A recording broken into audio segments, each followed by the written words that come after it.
नमस्कार, बहुत बहुत स्वागत है आपका जीवन। प्रेमानंद महाराज ने जो बातें बोली कि अगर कोई 2 या 3 बॉयफ्रेंड बना करके लड़की या फिर लड़का महिला मित्र बना करके जब समाज में शादी करता है तो उनकी नहीं बनती है। उसके बाद कुछ लोग उनको गलत बोलने लग गए और कुछ लोग समर्थन में भी आ गए। प्रोफेसर साहब कैसे देख रहे हैं ये जो बात बोली गई है, पहले इस पर आपकी क्या राय है? इस पे क्या राय होनी है। देश में संविधान चल रहा है साहब, धड़ाधड़ 75 साल हो गए देश को आजाद हुए। ये चर्चा का विषय नहीं होना चाहिए।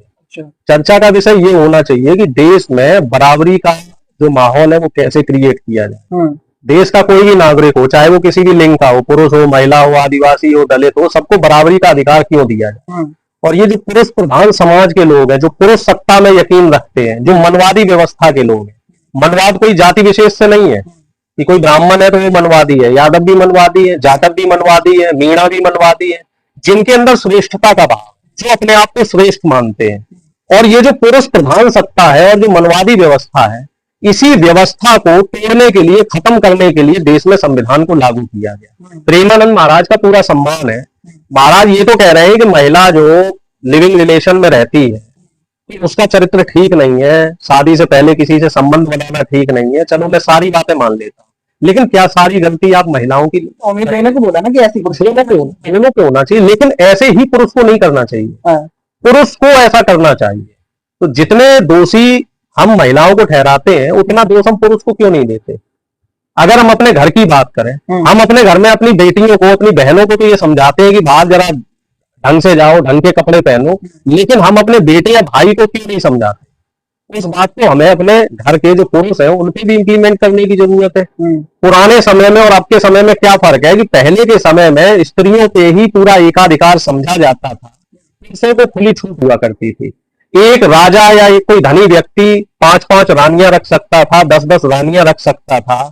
या फिर मान लो किसी कोई पति है तो वो अपनी पत्नी के साथ दुर्व्यवहार करे, थप्पड़ मारे, कुछ करे, उसके साथ घरेलू हिंसा करे, उसके साथ जबरदस्ती करे, और बहुत सारी चीजें हैं जिनको मैं नहीं कह सकता हूँ। लेकिन उसमें उस लड़की के घर वाले भी क्या कहते थे, आपको भी ध्यान होगा 60 के दशक और 70 के दशक में जो फिल्में आया करती थी तो उसमें क्या डायलॉग होता था कि लड़की की अगर डोली उठ के गई है तो वहां से ससुराल से अर्थी वापस आनी चाहिए। तो इस तरह के संस्कार या फिर कहा जाए इस तरह का एक सामाजिक दबाव सिर्फ महिलाओं पर नहीं किया लगा। आज के समय पे तलाक बढ़ गए।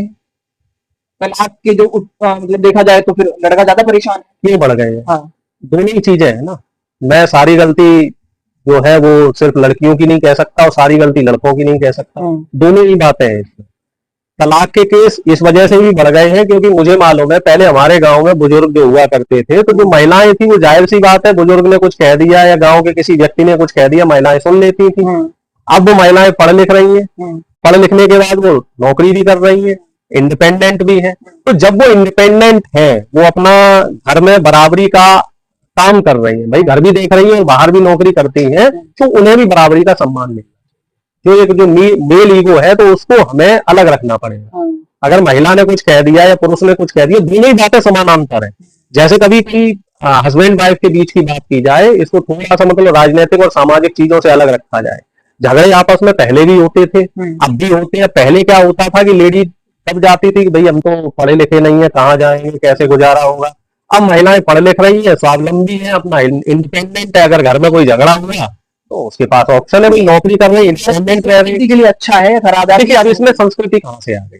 संस्कृति अलग चीज है, कल्चर एक अलग चीज है, और अपने ऊपर अगर कोई अत्याचार हो रहा है और उसके लिए प्रतिरोध करना अलग चीज है। ये आजादी देश के संविधान ने दी है, हिंदू कोड बिल आया तो उसके बाद महिलाओं को बराबरी का अधिकार मिला, पढ़ने का अधिकार मिला। जो देश का मनवादी ढांचा था वो पहले तो महिलाओं को पढ़ने ही नहीं देता था। डेली मान लो 10,000 20,000 में से कोई एक परिवार होगा जो देश में संविधान लागू होने से पहले अपने घर की औरतों को पढ़ाते थे।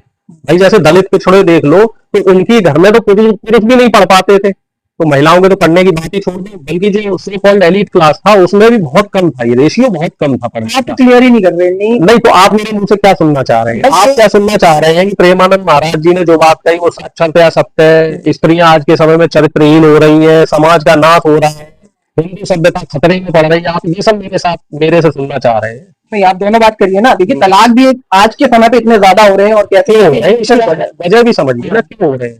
तलाक होने के पीछे की वजह भी तो जाइए। कहीं ना कहीं संस्कृति को नहीं निभाया जा रहा है। संस्कृति का अचार डालोगे क्या?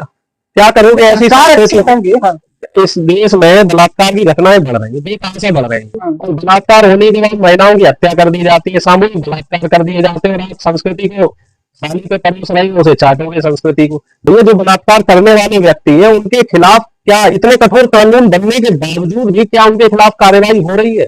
क्यों बलात्कार की घटनाएं आए दिन बढ़ रही हैं, और पिछले 11 साल में ज्यादा बढ़ गई। आप फिर मैं इस मुद्दे को राजनीति से अलग रखना चाह रहा था, लेकिन आपने इसमें राजनीति का ट्विस्ट डाल दिया।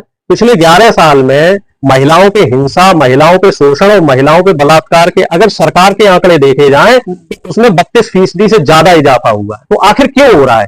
क्योंकि बीजेपी इसको हिंदुत्व और संस्कार और भारतीयता का एक मुद्दा और एक तड़का डाल के जो अहम मुद्दे हैं उनसे दूर करना चाह रही है। बात होनी चाहिए शिक्षा की, बात होनी चाहिए बराबरी की, इक्वेलिटी की, बात होनी चाहिए जो मौलिक अधिकार है, तो उस मौलिक अधिकार को इसके साथ साथ महिलाओं के भी वाला केस देखा, कौन सा केस? इस तरह के केस तो हो रहे हैं समाज में, ये पहले नहीं होते थे इस तरह के। अगर चलो एक नीले ड्रम का एक महिला वाला केस आ गया तो ऐसे 1000 केस में आपको पुलिस वाले दिखा सकता हूँ, बोरियों में भर के और क्या कहते हैं अटैचियों में भर के महिलाओं की डेड बॉडी। आप अखबार उठा के देखो, दैनिक जागरण से लेकर टाइम्स ऑफ इंडिया, कम से कम डेली 10 खबरें किसी कोने में आपको दिख जाएंगी कि ब्रूटली किसी लड़की के साथ बलात्कार किया गया और उसको मार दिया गया, रहस्यमयी परिस्थितियों में मार दिया गया। इस तरह की कई घटनाएं आपको मिलेंगी। निश्चित तौर पे इस समय पुरुषों के साथ भी इस तरह की चीजें हो रही हैं, क्योंकि अब सोशल मीडिया जैसे जैसे बढ़ रहा है, तो अगर सोशल मीडिया के कुछ पॉजिटिव थिंग्स हैं, पॉजिटिव चीजें, तो कुछ नेगेटिव भी है। और 10% को अगर कोई जैसे दुरुपयोग होता है किसी भी रूल का, किसी भी नियम का हमारे देश में, तो दुरुपयोग करने वाले दोनों ही समाज के लोग होते हैं। पुरुष भी दुरुपयोग करते हैं, तो चूंकि महिलाएं पढ़ रही हैं, अवेयर हो रही हैं, घर से बाहर जा रही है, तो वो भी दुरुपयोग कर रही है। सवाल नहीं, पहले तो महिलाएं घर से बाहर ही नहीं निकल पाती थी। अगर किसी के पास घर से बाहर निकलने की आजादी ही नहीं थी तो फिर आप क्या उम्मीद कर सकते हैं? ऐसे मान लो कि घर में एक गाय या भैंस बंधी हुई है खूंटे से, अब वो क्या करेगी? वो किसकी हत्या करेगी, किसके साथ हिंसा करेगी? वो तो खूंटे से बंधी है। तो पहले हमारे घर की महिलाएं क्या थी? वो एक खूंटे से बंधी हुई थी, पल्लू लगा हुआ था इतना नीचा, सुबह रोटी बना दो, दिन में रोटी बना दो, शाम को रोटी बना दो, घर का चूल्हा चौका, गाय भैंस मवेशी, बच्चों को पढ़ाना लिखाना, उसी में उसकी जिंदगी खत्म हो गई। ना वो बाहर कहीं जा सकती है, ना वो उसको देश दुनिया की कोई जानकारी होती थी। तो ये हमारी भारतीय संस्कृति या हमारे भारत का समाज कह सकते हैं, ये समाज था। अगर आप इसे अच्छा कहते हो और चाहते हो कि मैं भी कहूँ कि इसे अच्छा कहना है, तो भाई मैं तो अच्छा नहीं कह सकता, क्योंकि देश में जब संविधान लग गया तो सबको बराबर का अधिकार होना चाहिए। फिर थोड़ी देर बाद आप सवाल करने लगोगे भैया दलित क्यों पढ़ रहे हैं? दलित को तो वहां वो झाड़ू लगा के जाना चाहिए था, ठाकुर साहब के यहाँ विलमई बजानी चाहिए थी। अब दलित पढ़ रहे हैं, मूंछ रख रहे हैं, घोड़ी पे बैठ रहे हैं, और अब तो दलित सामान्य दुकानों पे बाल भी कटवा रहे हैं। तो ये गलत है, इससे भी समाज में गलत चीजें आ रही हैं, समाज की विसंगतियां गिर रही हैं। क्योंकि दलित तो हमेशा ये बोले जी ठाकुर साहब पाए लागू, पंडित जी पाए लागू, दलित आगे ना बढ़े, महिलाएं देश की आगे ना बढ़े, आदिवासी देश का आगे ना बढ़े, देश का गरीब आगे ना बढ़े। तो ये जो सोच है इसी को हम मनवाद कहते हैं, और यही चीज को खत्म करने के लिए देश में संविधान को लगाया गया। सोशल मीडिया पे एक टर्म चल रही है टेस्ट ड्राइव, कि आजकल पहले टेस्ट ड्राइव होती है, उसके बाद शादियां होती हैं, उसके बाद कुछ और। ये क्या मतलब क्या चल रहा है? देखिए, मैं इस पे कमेंट नहीं कर सकता, क्योंकि मैं इस तरह की चीजों में विश्वास नहीं रखता हूँ। अब सोशल मीडिया पे बहुत सारी चीजें चल रही हैं, लेकिन अब सोशल मीडिया एक ऐसा हथियार है, अगर हम उसको पॉजिटिव तरीके से लें, भाई उसमें साइंस टेक्नोलॉजी की भी बहुत सारी चीजें हैं, जनरल अवेयरनेस की भी बहुत सारी चीजें हैं, तो उसको पॉजिटिव तरीके से देखना चाहिए। और जो महिलाएं भी इस तरह का बयान दे रही हैं, क्योंकि अभी कुछ मैंने देखा है, एक न्यूज चैनल पे भी कुछ कोई महिला थी, कोई सो कॉल्ड एक्ट्रेस थी, तो उसका भी कुछ इस तरह का कोई विवादित बयान आया था, तो मैं उसके भी फेवर में। अगर आपको देश के संविधान ने ताकत दी है, आपको जागरूकता दी है, आपको शिक्षा का अधिकार दिया है, तो उसका आप सदुपयोग कीजिए।